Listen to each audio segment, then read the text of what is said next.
Hi there, it's MA. Welcome to June. We're going to have a little bit of a ramble through whatever just happened last month, which will be rambly yet probably pretty brief. So, welcome.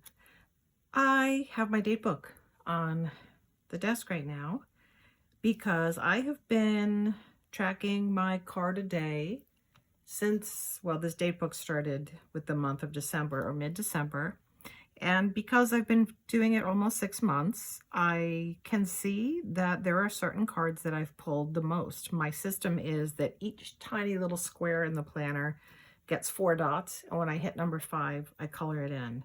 So I've got 6 cards where I've colored in the square, and then sometimes the card has come up a couple more times since then.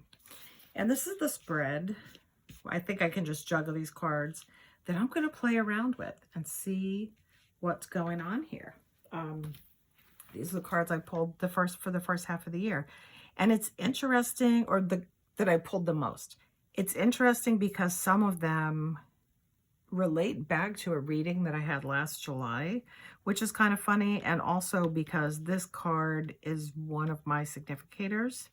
And also that I got this cluster of the 7 and 8 of Pentacles, and I've pretty much for the last 6 months been having a time at work. Not anything dramatic. I don't want to sound dramatic. It's just that I've had to work really hard after a period of time where I didn't have to work quite so hard there. So I thought it was kind of interesting those two came up. So I think next year I will know better because I could have planned better how I tracked this. So I could have done it across columns and seen what I was getting each month to see if there was a pattern, because I know I was getting tons of Pentacles for the first 2 months of the year, and then I've started getting a few more cups lately. So that's just been a fun little thing to track my card of the day, and then try to do a little reading for myself with it. So that's what's been up with that. And I haven't really been buying decks, and by that I mean many things. I haven't been watching unboxings. I haven't been checking Kickstarter. I haven't been watching, for the most part, I haven't been watching a lot of tags that are about decks. Really, for the most part, because it was taking up too much space in my brain. But I did have 2 Kickstarters come in. One, which maybe many people have had the same experience, one which took a very long time to get here. But the other one that came in is the Arcane Warrior from Levi at Masculine Intuition Readings. And let's just talk about this one for a second. So, I've commented to Levi several times on some of his videos how he and I have pretty much the complete opposite taste in decks, which I think is kind of funny. So I just find that that's kind of funny. We don't have a lot of overlap. And if I was just looking at the art alone, I don't know that this would draw me in. And this is something I would say to Levi. It's not a knock. It's just not necessarily my style. But I got to tell you, and I knew that before I ordered it. But there were so many other things attracting me to it that I just want to give it a little bit of attention here. One of them that for every card, and I guess what I'm going to say, let me preface that. In general, I have very specific tastes about artwork in general, artwork on tarot cards, and the way that can be overcome is by content. And I think I just want to make sure I'm saying that the content of this deck is so wonderful and so well thought out that that's why I did get it. So on every card, there is an affirmation. Not just a keyword, but there's an affirmation. 4 of Discs, I am owning my physical power. 7 of Wands, I valiantly stand my ground. Crown Prince of Disc, I am nature, I am nurture, and so forth. It's just, I thought that was great, something really different, something I haven't seen before, and the messages I had, seen on the cards that I looked at before I got the deck, but also Levi talking about it. I just thought it was like really, really well done. Also, the book doesn't really spend a lot of time on card meaning and what the symbols mean for each of the majors. In the guidebook, there's a suggested like magical activity or ritual. And then there's some time spent on somewhere back there. But then there's some sigil work. I just love it. I haven't had a chance to use it a lot yet, but I really think it's so well done. And I will say this was the second of Levi's decks that I've gotten. The first one was the Brother to Brother Oracle. When Levi runs a Kickstarter campaign, it is just flawless, super well organized, super well done, very transparent. Delivered both of these ahead of time and is working with a really wonderful printer. From what I can tell, the quality is really great. So I definitely just want to shout that out. You know, maybe this deck doesn't call to you, but keep an eye out if he has anything else. And if it calls out to you, you know, I would definitely endorse his practices.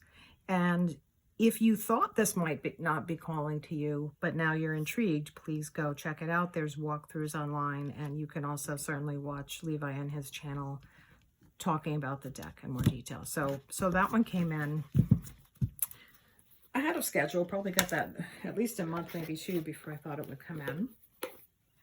And the other deck that that finally showed up, as many of you know, I'm sure, is the Literary Tarot, which I think goes back about 2 years at this point. And honestly, that was fine with me because I had backed too many decks at once. Decks were coming in. I wasn't paying them any attention.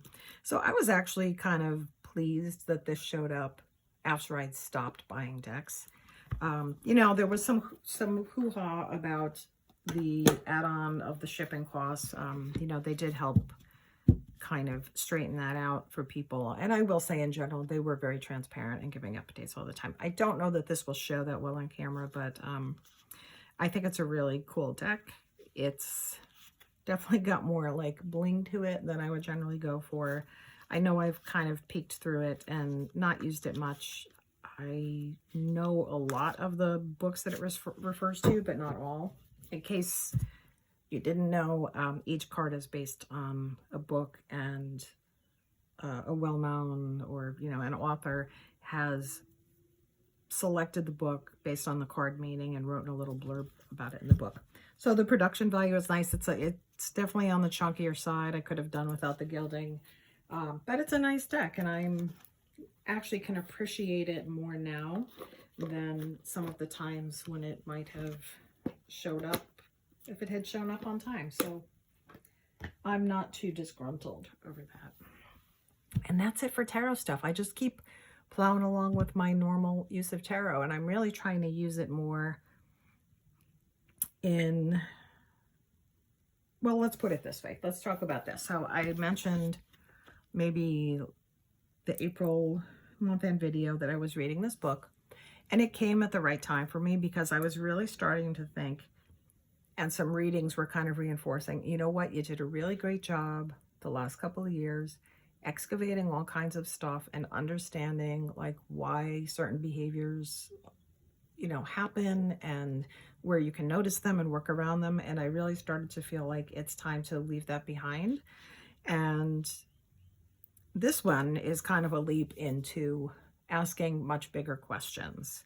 And I really enjoyed reading it.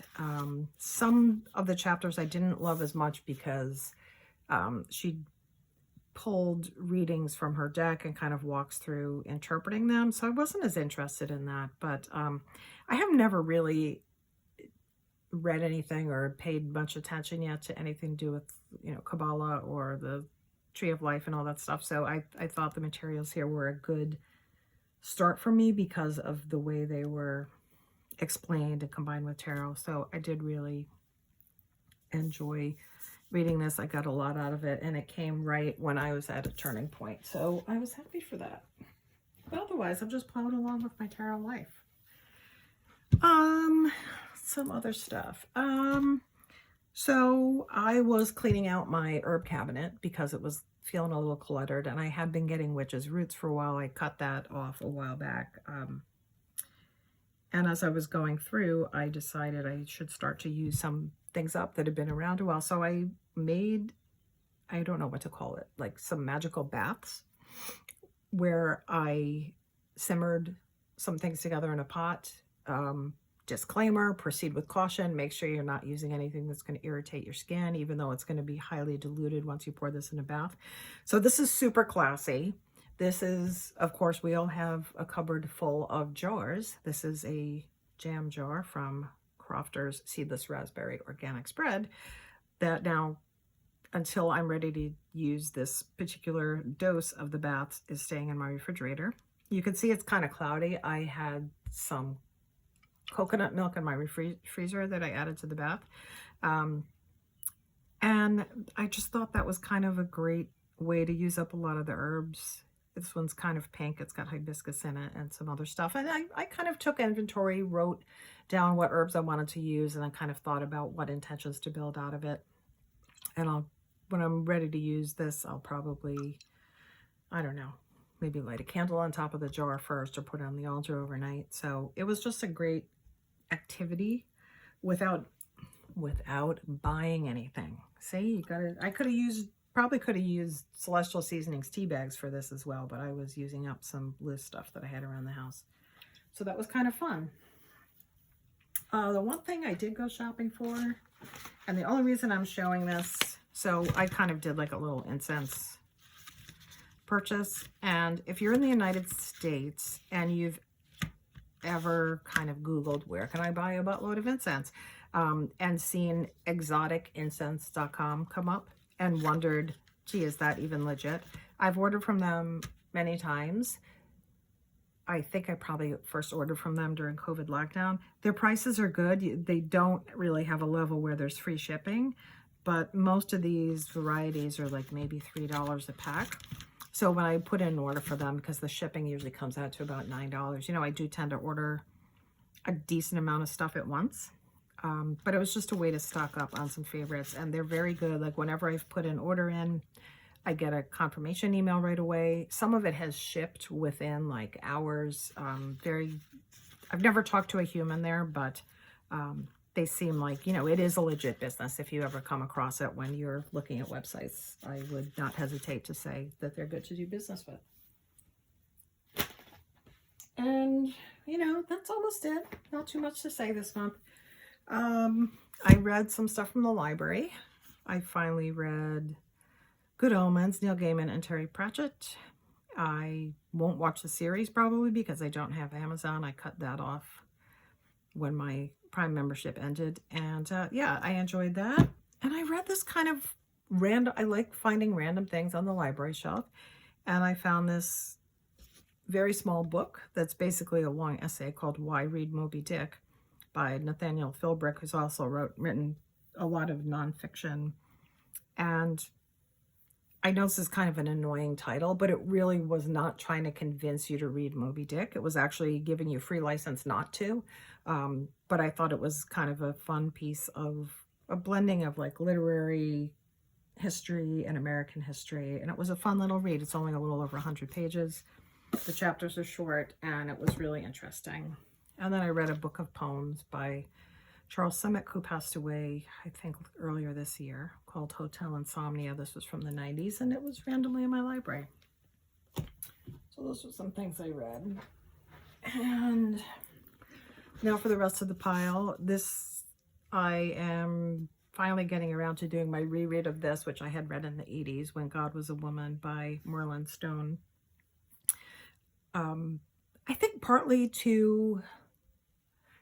I'm at the point when I'm reading things, I'm reading them saying I'm looking at this person's point of view rather than this person knows everything and I'm going to believe them. And I know maybe that sounds obvious, but that wasn't always obvious to me. I used to have an attitude as a younger person. If I read it in a book, it's true. And this is based on archaeology that's probably 50 years out of date, that's talking about academic writing that was already out of date in the late 70s. So I just am enjoying the kind of looking back at this and trying to remember what I took away from it when I first read it and what I think of it now.